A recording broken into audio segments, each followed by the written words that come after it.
उत्तर प्रदेश के मेरठ जिले से एक बेहद ही हैरान कर देने वाला मामला सामने आया है। यहाँ पति के घर जमाई न बनने पर पत्नी ने पहले उसे बांधकर पीटा और फिर उसका प्राइवेट पार्ट काटने की कोशिश की। पति किसी तरह अपनी जान बचाकर वहां से भागा और पत्नी से जान का खतरा बताते हुए पुलिस से मदद की गुहार लगाई। युवक ने पुलिस से कहा कि उसे अपनी पत्नी से ही जान का खतरा है। उसने पत्नी पर आरोप लगाया कि जब वह सो रहा था तब उसकी पत्नी ने उसके हाथ पैर बांध दिए और उसके बाद उसे प्रताड़ित करते हुए उसके प्राइवेट पार्ट को काटने की कोशिश की। दरअसल पूरा मामला मेरठ के लोहिया नगर थाना क्षेत्र का है, जहां शिकायत करने थाने पहुंचे युवक ने आपबीती सुनाते हुए कहा कि उसको उसकी पत्नी घर जमाई बनकर रहने की जिद पर अड़ी हुई है और साथ ही धमकी देती है कि अगर उसने उसका कहा नहीं माना तो वह उसका प्राइवेट पार्ट काट डालेगी।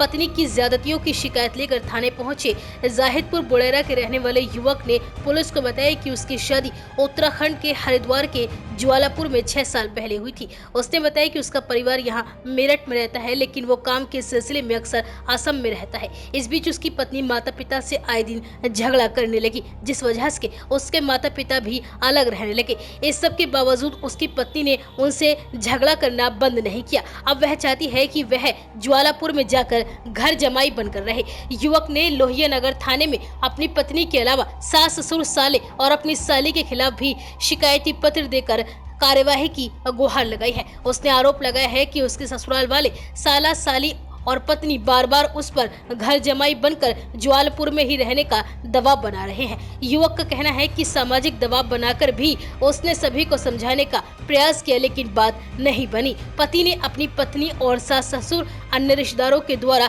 अभद्र भाषा में बात करने और अन्य गंभीर बात बोलने की शिकायत करते हुए रिकॉर्डिंग और अन्य कुछ सबूत भी पुलिस को सौंप दिए हैं। इस पूरे मामले में पुलिस क्षेत्र अधिकारी कोतवाली आशुतोष कुमार ने बताया कि बीती रात एक युवक ने अपनी पत्नी की शिकायत लोहिया नगर थाने में की है।